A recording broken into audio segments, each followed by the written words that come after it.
Ladies and gentlemen, welcome to Pej's Recovery Corner. This is a recovery podcast where we talk about all things recovery, from drug addiction, alcoholism, mental health. I took about a week and a half off. Needed some time to self-reflect. Bring together some newer guests into this new year. One of my favorite human beings is on today. His name is Dean Cramp. Dean is in New Jersey. Welcome to the corner, Dean. Thank you, Pej. Thanks for having me. Thanks for being here today. So we're going to go into your past. I want to know where you were born and raised. I want to know what it was like growing up. We can get into the nitty gritty, all the stuff that you got into down the line, and then into the recovery portion. So who's Dean Cramp? Where were you born? Where are you from?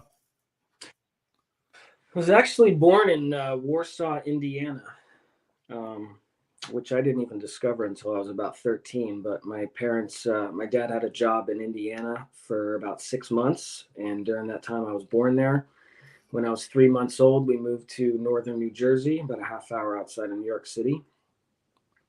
And that's where I grew up. I grew up in the suburbs in the shadow of Manhattan, of the Big Apple. Okay.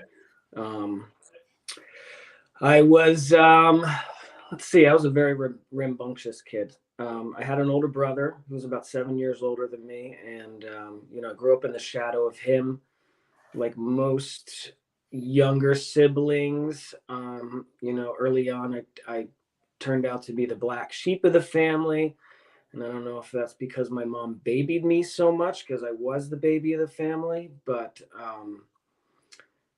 I didn't have much to worry about as far as like financial things. Like, my parents were upper middle class family. We grew up in a nice suburbs surrounded by woods. My brother and I would play through the neighborhood. Again, this is the early 80s where, mom would say, just you could leave and just come back when the streetlights came on. There was a different time back then. So me and my brother would go around town, riding our bikes everywhere, playing on the train tracks, walking miles away from our house sometimes when I was 7 or 8 years old. So not much supervision, definitely like a latchkey kid. Both my parents worked. So when I got home from school, I was the only one at the house. My brother, since he was older, was usually off playing with his teenage friends. So it was just pretty much me.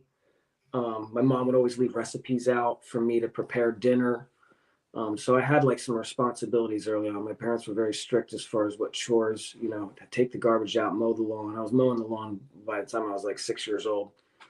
Earn your keep type of thing, taught me the value of a dollar.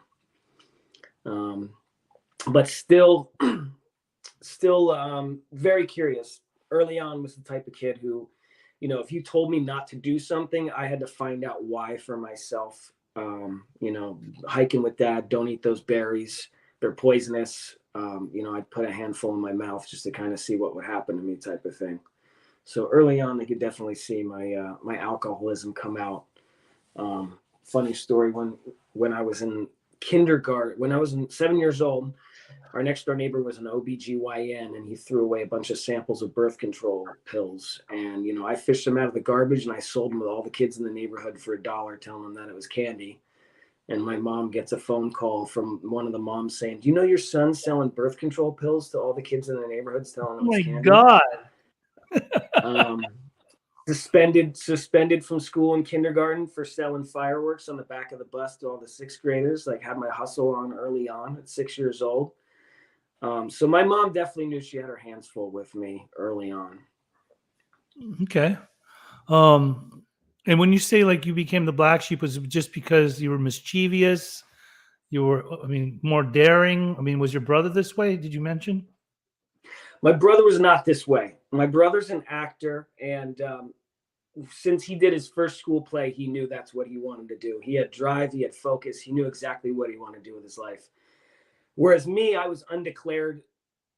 In college, my junior year, I was undeclared because I didn't know what I wanted to do with my life even when I was 20 years old. The college said, "You got to pick a major." Like, I never had any focus. I didn't know what I wanted to do with my life.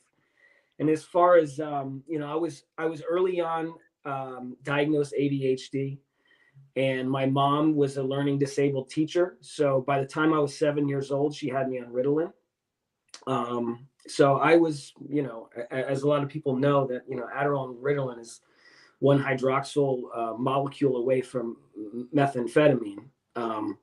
So she had me on that, and my hyperdysactive disorder was always in full drive. My mom always told me two things. One, I wouldn't trade you for $1 million, I wouldn't sell you for $1 million, but I wouldn't trade a dime for another one like you.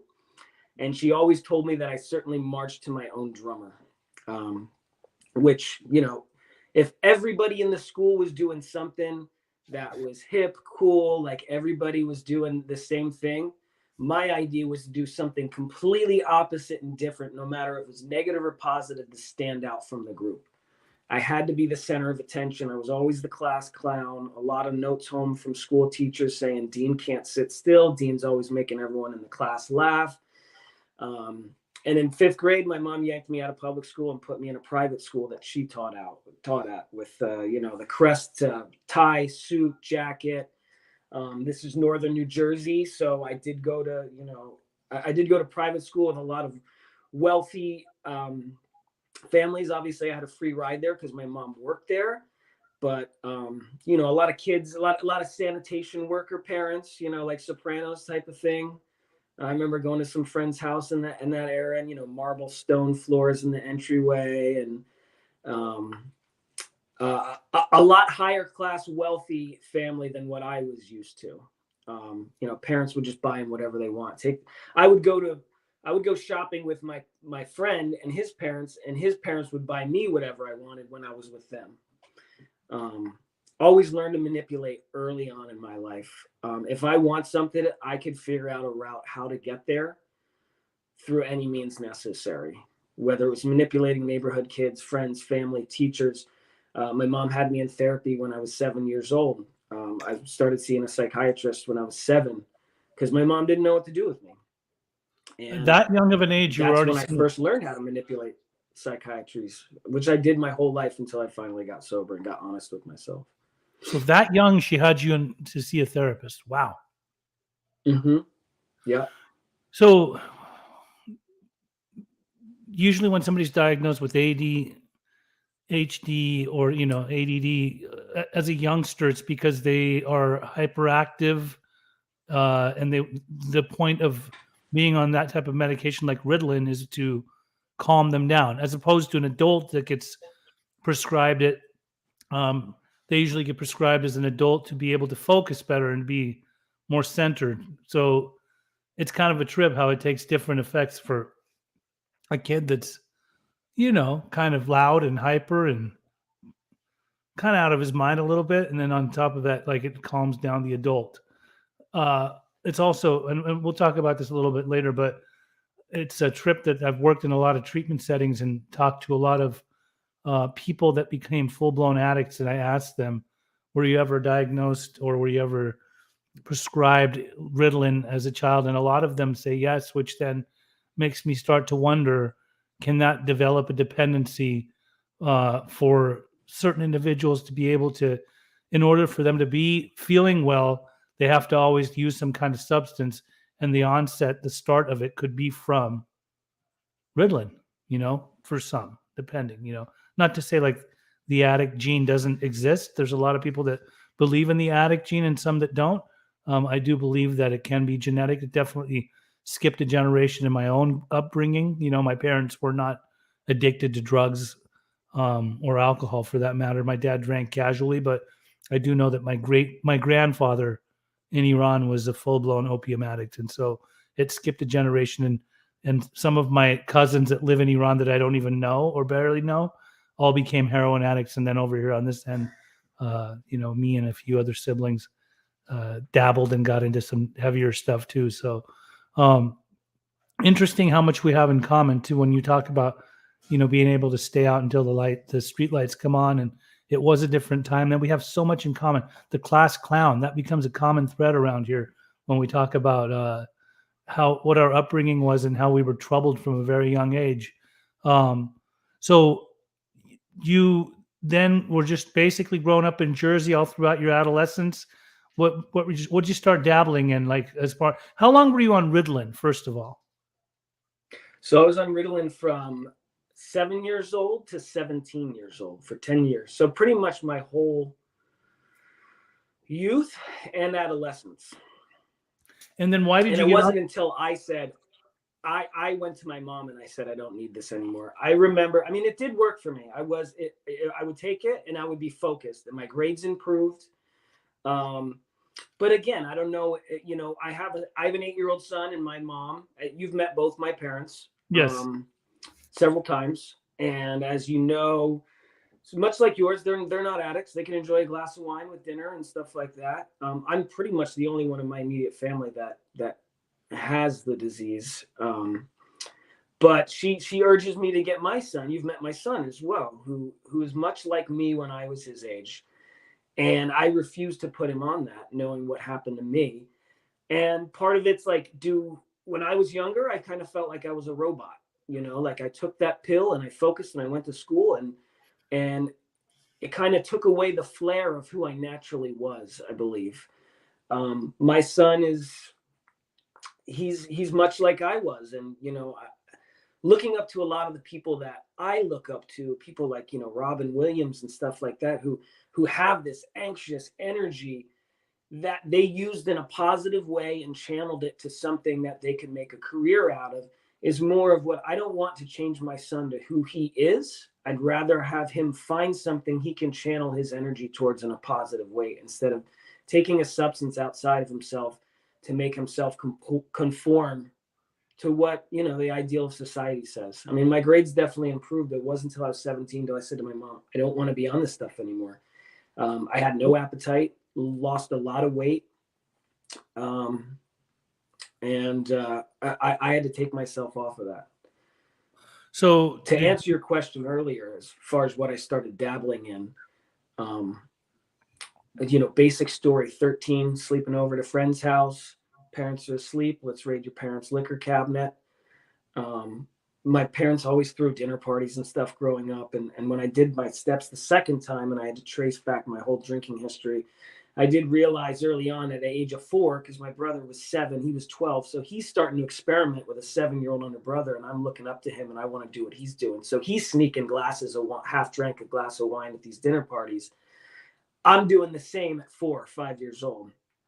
I don't remember ever getting a buzz off of it, but I remember doing it because I liked the feeling that I was doing something I wasn't supposed to be doing. The rush of I'm doing something bad. If I get caught, this could be consequences. I was more addicted to the rush of I'm doing something bad. And if I get caught, I could get in trouble, but this rush feels good. But it wasn't until I was 13, raiding the liquor cabinet. We lined up shots of vodka. I did about 7 or 8 of them. I just remember staying up laughing all night, woke up, no hangover. And that was my introduction to alcohol. And then what? So I was very much a skater, punk rock kid at 13. You know, this is the time when Tony Hawk and, you know, skateboarding is starting to make a really big outbreak at this time. I used to go to the skate shop and hang out and deck skateboards, hang out with all the skater kids. I dressed the part. You know, shaved head, dyed hair, green, purple, red, orange. My mom still sends me pictures of me. Remember this haircut you had? Very much into Sex Pistols and Danzig and the Misfits. I had a devil lock. My mom kicked me out of the house for piercing my ear. And, you know, she said, no son of mine's going to have an earring in this house. So I left the house and I slept in my friend's bushes for like 3 days in the New Jersey winter until I was like, this is too damn cold. But that rebellious nature. She said, you want to wear those clothes? You're going to have to pay for them. So at 13, I got a job at a 7-Eleven as a stock boy. All the people who worked there were in their early 20s, all smoking weed, drinking beer. It was across the street from a biker bar. And I lied. I said, oh, yeah, I smoke weed. I do all that stuff. So they gave me some weed and I rolled up my joint. I went out behind the house with my parents. This is at probably 14. And I smoked that joint to the head and I came inside and I said, I don't feel anything. That was stupid. By the time I walked through the kitchen, I started raiding the fridge, eating weird foods. I always wrote poetry and music and lyrics, which we can get into later. But I got a micro cassette recorder and I started recording myself like as an experiment. Like, this is what it feels like to be high. Like, this is like everything looks cool and thinks weird. And went to bed, woke up, and that was my introduction to that. And then I just started hanging out with the people that were much older than I was. I was going to keg parties at the age of 13 with these people that were in their early 20s that all rented a house together, had keg parties. I'd go there at 14 years old. They'd all, hey, let's get the 14-year-old, let's give him some acid and see what happens. Like, I was the young clown in the party.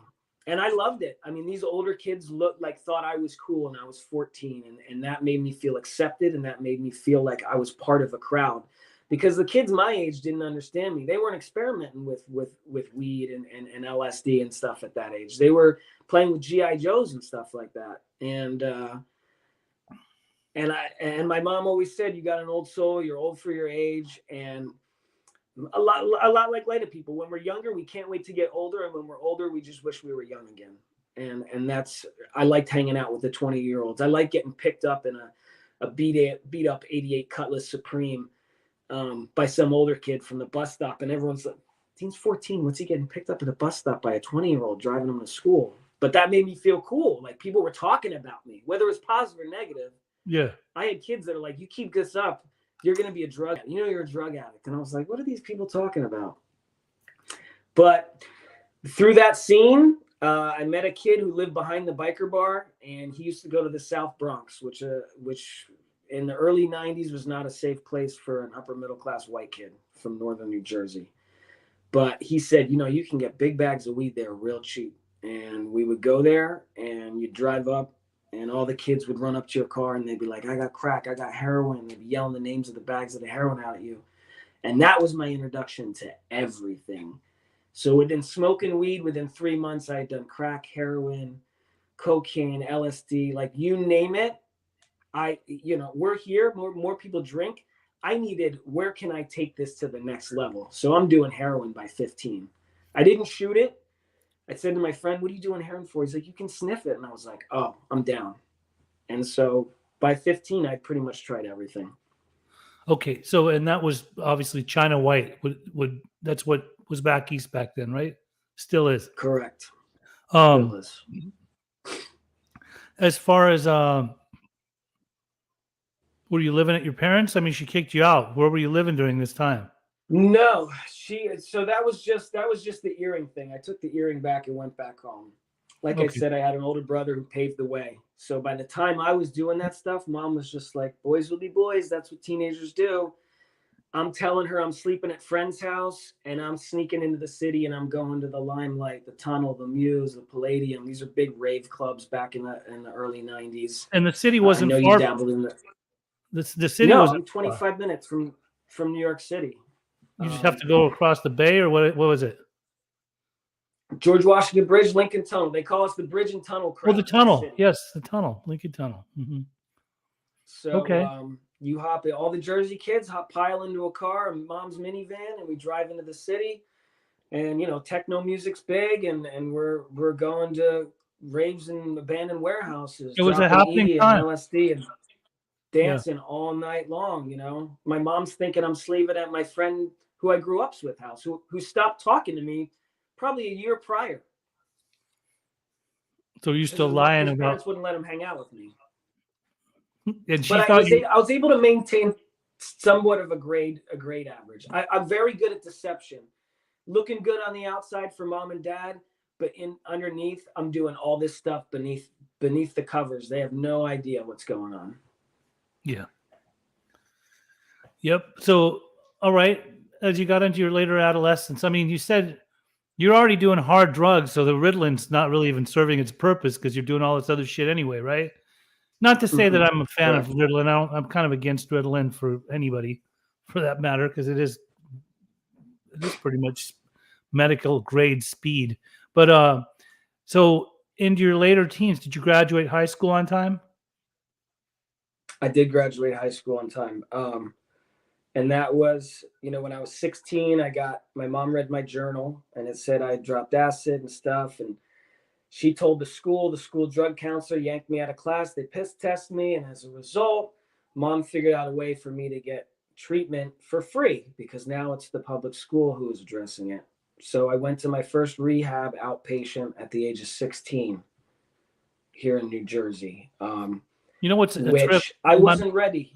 My mom read my diary too. She used to read it and like get information on me. And I'd always wonder how the following days, like she had all this info. I was so like not paying attention to thinking, dude, you're noting this stuff every night in your diary. She knows exactly who you were with and where you were at. It's like, come on, wake up, kid. So, okay. So then they Moms put have eyes in the back of their head. that's right. So you went to outpatient rehab. What'd you get out of that? I met a therapist who was very understanding. He said, listen, everybody your age experiments with marijuana. I don't think you need to be here for a drug problem. You come here and you can talk about whatever you want. This is a safe place. And I loved this man. I just found out he passed away 2 years ago. This is a man who was at my wedding. This is a man who gave me one of his cars when I first got sober.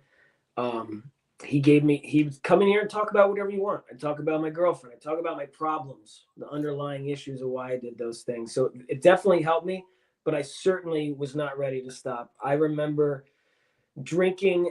This is back in the day when they didn't test for viscosity and UA tests. I would drink a gallon of water 2 hours before I would go to treatment or to the outpatient. Make sure I was peeing clear water, then take a B complex for color. Now I'm peeing yellow water, and I would pass those tests and continue to smoke pot all the way through. So, and still not have a problem. Hadn't mentally crossed the line yet. I did graduate on time only because my parents paid for tutors, sent me to Princeton Review SAT courses. First time I took my SATs, I was tripping my balls off on acid. She woke me up. She says, you had the SATs in a half hour. I was out at a rave all night. No sleep. Went in, took the SATs, words moving on the page. I don't know how I got through it. I had to take them a second time, obviously. And then she said, you have to go to college. And I said, I'm good here. She said, no, you're going to college. So I applied to a couple things. She kind of really stayed on me to write my things. And I got into a small liberal arts college in Pennsylvania called York College of Pennsylvania, which is where I went in 1995. Nice. Okay, so that was, how old were you then? Early 20s, late teens? 18 when I go to college. And You're tripping balls to get into this did college. not go to college for a degree. I went there for the social scene and the partying. I had seen Delta House. I knew what college life was all about. Girls, keg parties. That's what I was there for. Like I said earlier, I had to pick a major because they were like, you got to pick a major. And I said, what do I have more classes towards? And they said, philosophy and religion. I said, sounds good. That's my major. And I would smoke pot and write philosophy. Hey, what if this happened to this man? Like that's what, and I passed college. In college, I started a band. The band became very big on the college scene. And a week after I graduated college, we got signed to a record label. We shopped a demo around, and a producer wanted to sign us. And my mom said, what are you going to do with your college degree that I just paid for in full? And I said, I'm going to be a rock star, Mom. And she said, great. Your brother's an actor. You want to be a musician? We're screwed. And so I moved to Baltimore, Maryland with my girlfriend at the time and toured the East Coast for 3 years. I had a girlfriend at the time I lived with when I was on tour. We got our tour manager signed us up a college tour circuit. So we would play colleges in the Northeast, college in the Central East, and you'd open up for bigger acts and stuff like that. And I was away on tour for 3 weeks. I came back to my apartment in Baltimore, and she'd been cheating on me the whole time. I said, place is yours. I'm done. I'm out. I couch surfed for about 6 months selling weed, convinced the whole band to move out to Portland, Oregon. And I moved out to Portland, Oregon. And that was in 2000. And then, Portland, Oregon was a big opiate scene back then. okay. Still is probably. And then you just got into what, heroin? That's when it took off. I got in a bad car accident. Oxycontins are out. Got a doctor prescribed me those things. Within a matter of 6 months, I'm sniffing them. A matter of a year, I'm selling them. A matter of 2 years, I pawned all my guitars, all my amps, sold my car. And now, like any good 27-year-old, I'm calling mommy and daddy saying, rescue me. I need help. Not drug help, but I can't, I'm about to be homeless. And she sent me some money. I bought some methadone pills and I moved back to New Jersey and flew back. And now I'm 28, living with mommy and daddy in their guest room with no job. And obviously the band and the music career and the label kind of all just gone to shit because you're not in a good headspace. Yeah. I mean, that was my number one drive, and that, drugs and alcohol took over, and that became the bottom of the list. We had a studio in our house. I mean, we were doing good when we first moved there, but and then I got the whole band addicted to pills throughout the course of living there. I tried to make amends to some of those guys. They don't even want to talk to me anymore. So while at your parents' house, then what? Were you, how long did that last? They made me get a job, and I'm kicking methadone cold turkey. Didn't sleep for about 6 weeks straight. How many milligrams of methadone were you on? I got myself down to about 10 milligrams a day, and then I just ran out of everything. And that kid I knew from behind the biker bar, he was a full-blown heroin addict at the time, and he said, listen, you don't want to feel sick anymore, I can plug you in. And started hanging out with him. He introduced me to IV use, and I started using heroin IV. So before you ever shot heroin, I mean, when the day that you remember the day that you first shot dope? Yeah. Was there a fear before sticking a needle in your body? No, not so much. I do remember some shame, because I remember when I was in high school, I would smoke weed and I would say, I'm never going to sniff like coke, the hard stuff. I'm not doing that. And then I did that. And then, I'm never going to put a needle in my arm. So like my never going to do's became backseat to, I want to try this real quick. But I do remember being like, this is the one thing I never wanted to do.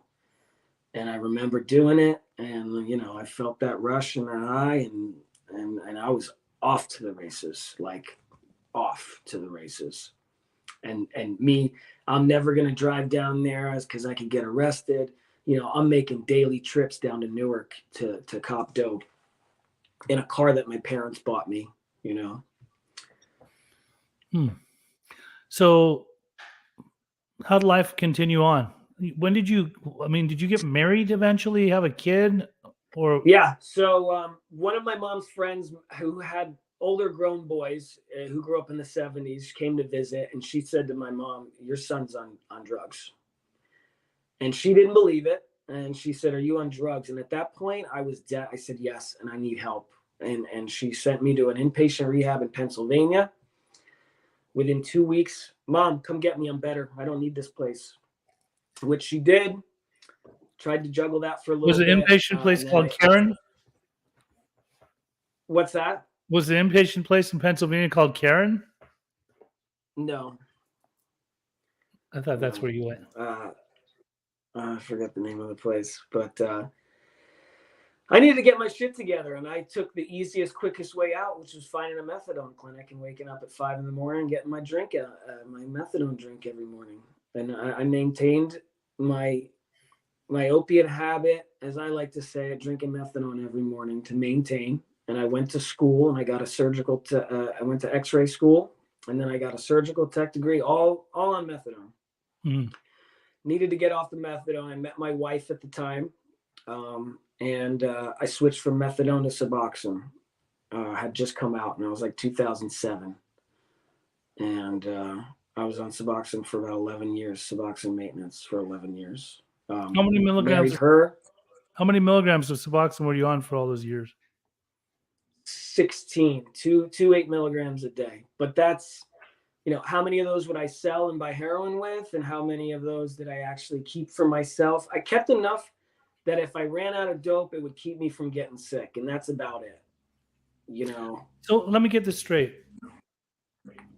You were on Suboxone maintenance for, you said 11 years? Mm-hmm. Okay. Was there times when you would stop doing it and go back to doing heroin? Yes. Okay. And explain the psychology behind that, why one does that, just so people that are listening understand how people that be on Suboxone maintenance aren't completely ready to be in real recovery. And listen, people argue with me about this all day long. You got the harm reduction movement and crew that continually try to tell me, convince me that if somebody's on maintenance, then they at least get to stay alive, as opposed to being back on opiates, right? And the truth of the matter is that when you're in that Suboxone mindset, it's not, you're not fully convinced that you need to be off of this completely. There are people that are on Suboxone maintenance for many years and realize like this isn't working out for me, and parts of their body physically, mentally start to become affected. And then after a while, they get so tired of it that they say they want to be off of it completely. But they're the ones who really, I think, want to be on the path of 100% abstinence. So can you explain the psychology behind why you would be on Suboxone? Like what was the thought process behind that? And then to want to stop and go back to opiates again and then get off of it. Like, can you explain that a little bit?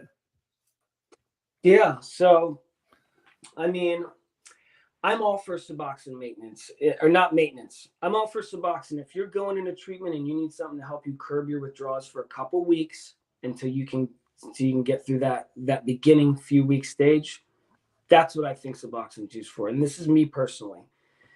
If you give me something that's going to give me an out where I don't have to work a program, I don't have to take a hard look at myself, I don't have to clear up the wreckage of my past, I don't have to get in touch with something greater than myself, I'm not going to do any of that stuff. I'm going to have this one thing that I can take that's just going to keep me from getting sick for 11 years in my case. It's not going to curb the craving that I have or the mental obsession that I have. And when I get stressed enough, or if I'm backed into a corner enough, the Suboxone's out the window and the heroin or the fentanyl or whatever's back in. Because I'm not working a program. I'm just putting a Band-Aid on something that's a symptom of something that's going on bigger in my head. Keyword. And so Band-Aid. a roller coaster. Band-Aid. A roller coaster of, hey, I'm going to get my life together. I can take Suboxone long enough to go to school and get a surgical tech degree. Now I got the surgical tech degree. Now I got a job. Now I got money coming in. You know what I really want to do? Heroin. So, you know what? I got all this money in the bank. Heroin's right there. But I got Suboxone on the side here in case the heroin use gets out of control. I got a backup plan over here, and it's never going to keep me from getting sick or experiencing withdrawals. And I go back and forth to that where I get successful in life on a maintenance program. I get to a point where I'm feeling like I'm doing good, and my addiction sneaks right in that says, hey, D, you're doing good. Guess what? We can have a little fun. We can party. That Suboxone's going to be there when we start screwing up again. You can just go right back on it. And it's just a cycle and a roller coaster that I got stuck in for 11 years. And having a doctor and insurance that's prescribing me 60 of these things a month, I can sell 50 of them at 20 a clip. Now I got all the money for heroin, and I still have 10 in my pocket in case I get sick. And it was just a cycle of that over and over and over again. Were you ever a drug dealer besides this Suboxone that you would sling? Oh, yeah. Oh, yeah. In college, I used to do runs down 495 to Maryland and pick up pounds of weed. And I'd pack them in my subwoofers and drill the subwoofers back in and drive up. Like I was the guy at the house, like, Dean's got weed. And in high school, too, I would drive in the South Bronx. I'd buy nickel bags, which was the size of a dime bag in New Jersey. And I'd sell them for double. And then I met some people like, this is back. I paged the guy in the South Bronx. I have friends pitching $400. Yeah, page him. There was no cell phones back then. You had to page them. Yep. And I'd take my mom's minivan and I'd take all the rims off of it and I'd loosen the license plate so it looked crooked enough that it looked like it was a ghetto cruiser. And I'd bring my black friend with me because he looked like he belonged. And I'd have him go pick up the stuff, a couple pounds of Philly dirt weed, bring it back, and then I'd sell it after school. But yeah, and then in Oregon, I knew a pharmacy manager who would order Xanax, Oxycontin in the big jars through the pharmacy and write them off, hand them to me, front them to me, and I would just sell pills to maintain my pill habit. I was doing like 10, 80 milligram oxys a day, and this is when you could just peel the coating off of them and do them. Now, during this whole time, obviously being on sub maintenance and sometimes coming off, how did you get cirrhosis of the liver? You want to talk about that? Yeah. So for one, I contracted Hep C from sharing needles. And two, once I moved back from Portland, I didn't want to feel the withdrawals from methadone. So I would drink, a case of Mad Dog, a box of wine, whatever I can get my hands on to curb the withdrawal symptoms. And that time I became a full-blown alcoholic, to the point where now I'm in this toxic relationship because I'm with a woman who wants to marry me and wants a future. On the outside, it looks like he's an x-ray technician. On the inside, I'm a full-blown heroin addict. And I escalate to a fifth of vodka a day while having hepatitis C and not knowing it, which is like pouring gas on a fire. So I'm physically addicted to alcohol. I'm physically addicted to opiates. Sprinkle some Xanax in there when I get a script of that filled. And, I'm a mess. All those are depressants. I'm drinking and consuming so much alcohol and not eating that I gain about 75 pounds from ascites of being overweight from strictly alcohol consumption. And I don't know if you know medically, once your liver shuts down and can't process the alcohol, your body tries to adjust itself. So it tries to, grows veins over to your spleen. My spleen became twice as enlarged, which is like the garbage disposal of your blood. So now my body's not functioning normally. Now I'm getting giant blood vessels in my throat that are increasing in size because I'm not taking in any nutrients. I'm just consuming vodka and my body's trying to adjust itself.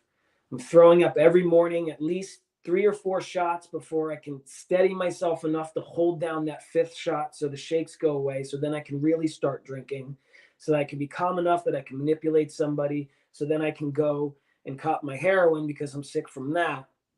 And it was just a cycle of that while I'm unemployed and my wife, who's a normie, is going off to work and I'm just feeding off her paycheck. And she says, I want a baby. And I say, if you leave me, like in my mind, if you leave me alone, I'll give you a kid, but you got to keep letting me get my thing going here. I need to drink. I'll drive him to school every morning. I'll pick him up from daycare every morning. I'll cook dinner and I'll put him to bed, but you got to let me be high and drunk all day long. And being in a codependent relationship like that, which was unhealthy, we kind of made an underlying agreement that would be the case. And that's what I continued doing until she found me. I was watching, he was 2 at the time. I overdosed in the bathroom with all the doors locked, him watching TV, and she had to kick down the front door, kick down the bathroom door. There's Dean Blue on the floor with God knows how long my son was out there watching TV by himself at the age of 2. And she said, you got it. We're not living like this. You need to get help. And then that started going to treatment in Florida for 30 days, coming back. I'm going to work a program fully 100% in my head. I'm going to do it while I'm in treatment. As soon as I get back, when they suggest, first thing you do is go to a meeting, get a sponsor. You know what? You probably need to go to sober living. No, I heard what you said, but I know what I'm doing. I don't need it. I got a wife and kids to get back to, and I got to get a job, and I got to make everything still look pretty on the outside. Relapse, back to Florida for another 30 days. Just leaving my son and my wife. Back. All right, well, I'll get a sponsor, but I'm not going to call him. Back to Florida again. All right, I'm going to go to 90 meetings, 9 days. I'm going to get a sponsor. I'll kind of work the steps. All right, now I'm in Texas for 45 days. And just a cycle of that, not taking suggestion, which everyone tells you in a treatment-based 12-step program. This is what you need to do. You're in a bubble. You get off the plane, that's when the war zone starts. Go to a meeting, get a sponsor, get plugged in, work your steps.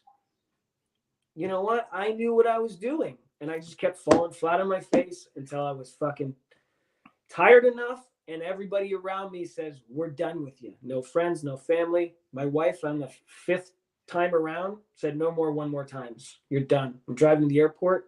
You're done. And at this point, I've had surgeries from throwing up so much blood. They clamped the blood vessels in my throat. I had my gallbladder taken out as a result of being yellow and jaundice from the gallstones. My gallbladder's taken out. She's tired of watching me sit in hospital beds. She's tired of watching me drive my son to daycare drunk and pick him up drunk and overdose in front of him, lying to her parents that, oh, Dean's in a ride to the ambulance right now because they just had to give him 2 shots of Narcan and zap him with the paddle. She's done. She drove me. She said, you're doing sober living? I went to a sober living that everyone was using in the house. I lasted about 3 weeks. Had my gallbladder out. They prescribed me Dilaudid. Called my sponsor, gave the pills to my parents, stayed with them. As soon as I was done, I called the doctor and I said, I'm still in pain. I need shooting the Dilaudid. At that point, I'd been sober 4 months and I'd helped a friend from Texas get into treatment in Orange County, California. And I called him and I said, dude, I could do this another 6 months or I could do it another 6 days. He said, come out here to California. This lady's going to pay you to go to treatment. It's beautiful. We're a block from the beach. I said, sign me up. Let's do it. She dropped me off at the airport, the wife, and said, we're done. Consider us separated. And I said, I only got myself right now to save me. And so I went to treatment in Laguna Beach for 30 days, which turned into 90. And a lady was going to pay you. So you were getting body brokered without even knowing it. I was getting body brokered. What a shit show that when you were kind of, sort of, a little bit seeking some kind of recovery, even though you really weren't. You go to a sober living where everyone's using. That's not a sober living. That's a place where people are using drugs. Correct. Inside of a house. And then on top of that, you try to come out to Orange County to get paid to go to treatment because that's the bullshit that's been going on in the industry for a few years now where people were actually like paying money. Did the lady pay you? So $2,500 a month is what I was going to get. So by the end of 30 days, my insurance approved me for 90. I said, well, shit, by the time I get out, I'll have $7,500 if I stay for 90. So that's what I did. Around day 45, I started listening to what people were saying. I got my first sponsor at that time, which was Chad, who you know. And he told me what to do. He said, listen, if you want this thing, you got to turn your brain off and listen to all the things I suggest you do for at least 6 months. And it was the first time that I'd been to a treatment center that at 3:30, when you're done with programming for the day, you can go do what you want. If you want to go watch Netflix or play Xbox, the rest of your evening's free. And Chad offered to pick me up and take me to meetings and introduce me to people. And that's what I did. Instead of playing Xbox and doing that at 3:30, Chad, and I'm like, who's this guy picking me up? I live so far away from him. I didn't understand at the time by him helping me, he was helping himself. And I just did what he was suggested. And I stayed 3 months. And by the end of 3 months, they said, your insurance is up. And by that time I started listening, I said, what am I going to do different this time? And they all suggested go to a sober living. And I talked to some friends that I'd met at the Canyon Club who stayed at John's house, so you know. Yeah. And so I moved into one of his sober livings. And within 6 months, I finished my 12 steps. I started sponsoring people. I was rooming with our good friend Jordan at the time as an assistant house. They made me assistant manager. And then shortly after that, they made me a house manager. So now I took the time to get better. I did treatment. They suggested I do sober living. I did sober living. I got a college degree, don't you know? I'm not going to get a job moving furniture. Chad said, humble yourself, get a get well job. Nobody's above doing anything that's going to help them save their life. I got a job moving furniture, working alongside people that had no high school degree. And it made me realize I'm better than nobody else in this world. Whether I got a college, no matter what my level of education is, this guy's working 10 times harder than I am. And I thought I was better than he was. And it shrank my ego a little bit enough to realize that it's an even playing field out there. And once I got that, I realized that I was far enough from the drugs. The obsession had been lifted. Now it's about positive choices. And I realized that the choices I make today are going to affect the outcomes for tomorrow. And I started doing that. And I started doing the suggesting. I started sponsoring guys. I started helping people selflessly instead of doing it. And then I asked you to sponsor me because I wanted to go through my steps again. And you were my second sponsor. And we took through the steps. And then you and I gained a very good friendship during that time.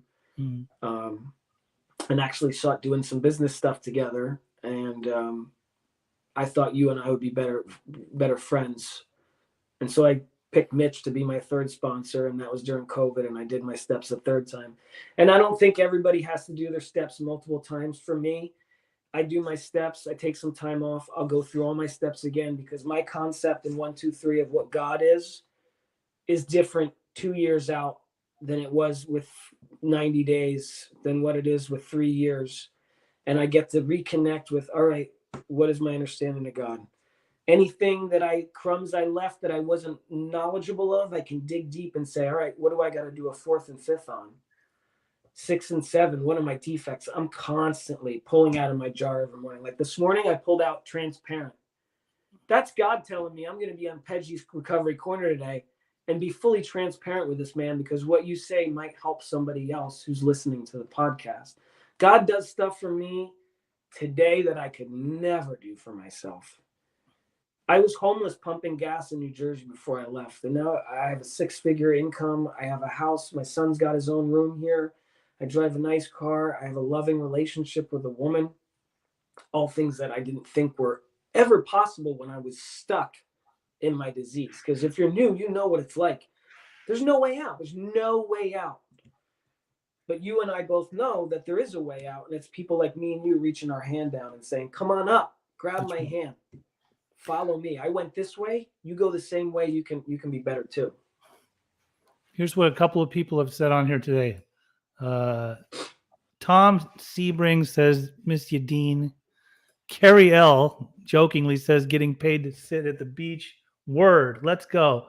And Dylan says, "Knowing Dean personally, this man is a true inspiration to my recovery and many others around me." Dylan is he's part of my home group here in New Jersey. Love it. Love it. No, this is what I want to say. You know, whenever you speak, I listen. You speak well, you express yourself well, and it's not from the head, it's from the heart. That's what it's been a joy to witness your few years of recovery, because it's some of the most solid recovery I've ever encountered. Not because I took you through the steps, because you became willing.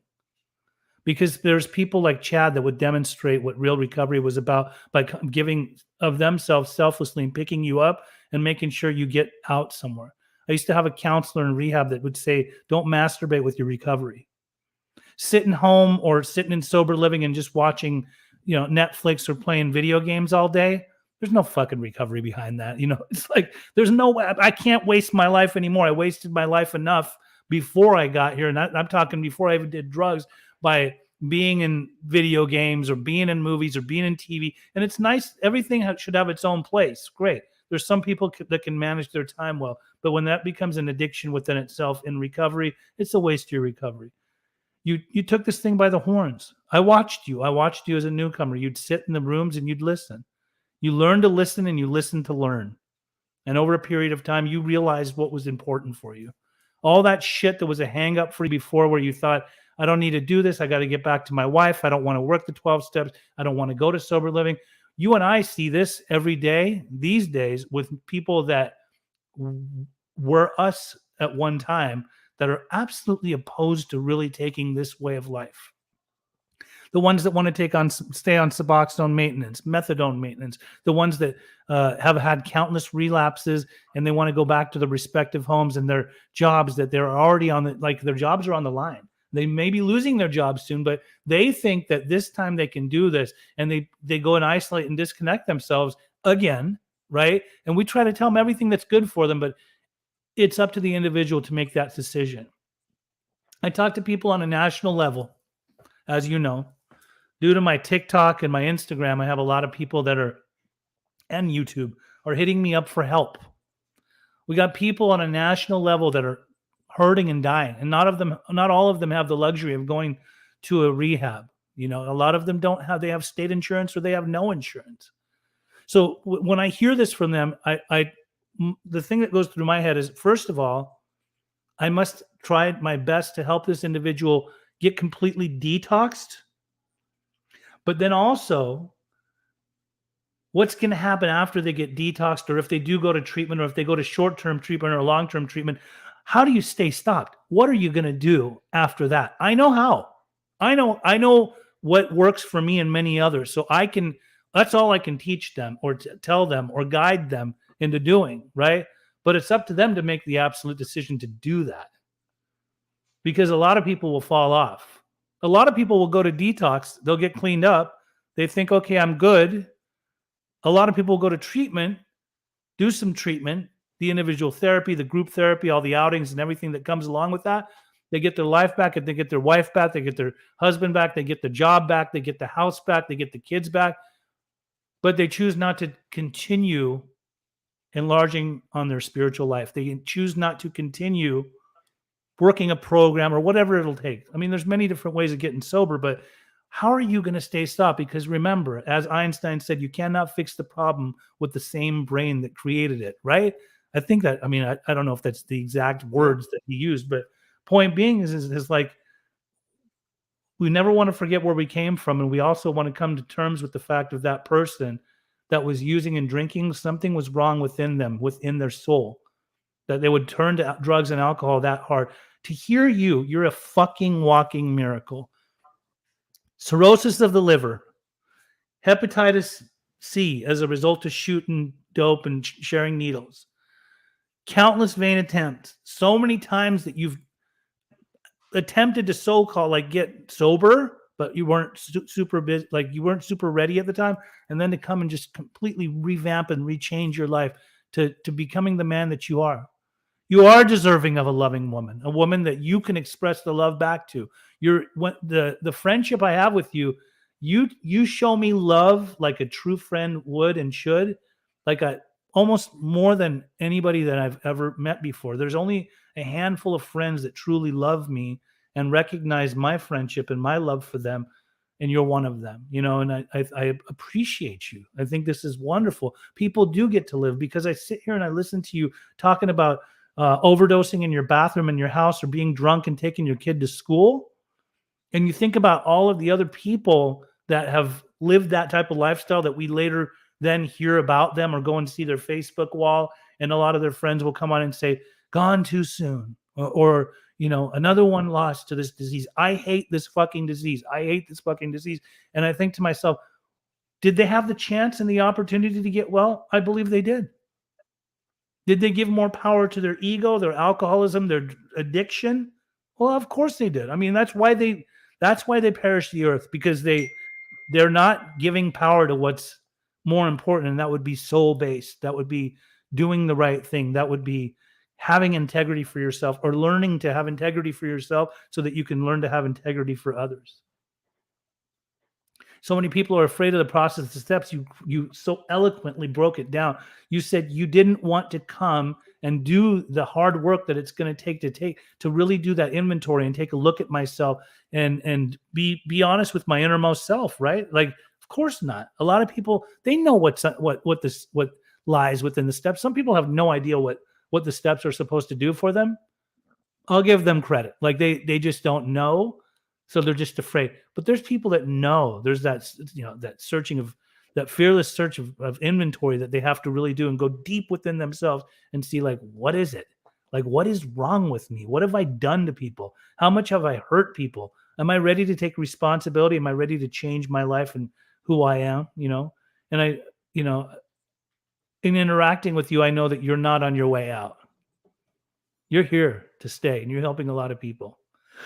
So I appreciate you coming on today. I appreciate you wearing a Prince shirt today.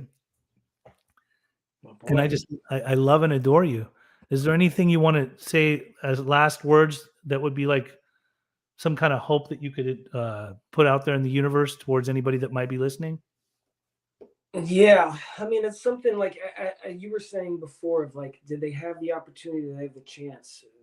But did their ego get in the way? You and I recently helped a mutual friend get into treatment.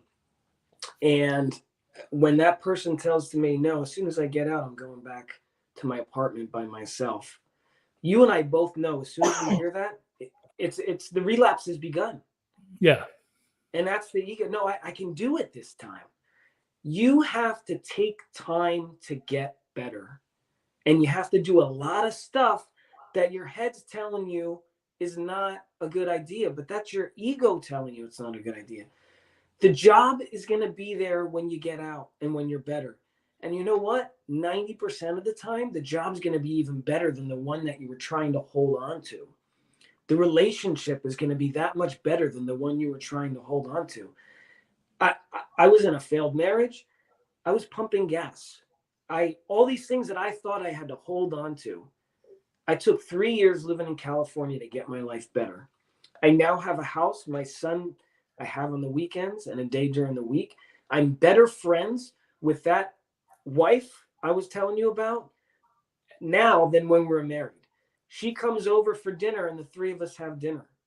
I stand in the driveway and I talk to her boyfriend like a man because I have respect for the guy, because I don't resent him.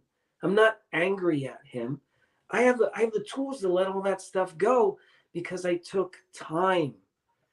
Don't rush back to your life. Don't rush back to your relationship. The best saying that I ever heard was, one, put the oxygen mask on yourself before you can put it on your loved ones. And two, all that stuff I was afraid of, no one wants to reopen their wound and dig out all the sepsis that's in there and the pus and then clean it out and sew it back up. No one wants to do that. That's painful. It hurts. But when you open up your past and clean out and recognize and get honest and thorough with all that stuff, it holds no power over you anymore. When I did my 4-step with Chad and I told him all this stuff that I was so scared that was going to get out of the bag, and he said, I did all that stuff and worse. Now I speak in a room of 160 people. I'll tell you my whole 4-step right up front. I'll come on your podcast. I'll use my full name. If it can help somebody, none of that stuff holds power over me at all. You can have that too, but you just got to get your ego out of the way. Stop rushing back to whatever life you think you have, because it's done. That part's done. You cross the invisible line. There's no going back over it. It's time to create a new one. And by doing the 12 steps and by getting plugged in with like-minded people who you may judge and say, oh, those Alcoholics Anonymous, those Narcotics Anonymous people, they don't get me. I can never hang. I guarantee you, these are all people that you would have used drugs and drank with. And now they're just sober and living a better life. And you can have an even a greater connection and affiliation with now. And as you know, we do a lot of fun stuff in sobriety. I've gone skydiving. I've taken up recreational shooting. I mountain bike again. I play on sober softball teams. It's amazing. It's amazing. I have money in the bank to do stuff when I want to do it. I just went to a Tool concert last weekend. People were smoking weed and drinking all around me. Didn't bother me one bit. I was there, present, enjoying the music. Love it. Give yourself a chance, people. Take the time. Do what's suggested. I'll post this right up here. One of our friends wrote, love you guys. Thank you for this. You already know who he is. And I appreciate you coming on today. We've been talking about this for a long time. It finally happened. Good to see you. Good to see you healthy. Good to see you not dying and lively and being a father and a good man and a son and one of my best friends. Thank you for coming on today. I love you dearly. Have a good day. Thank you. I love you too, Pej.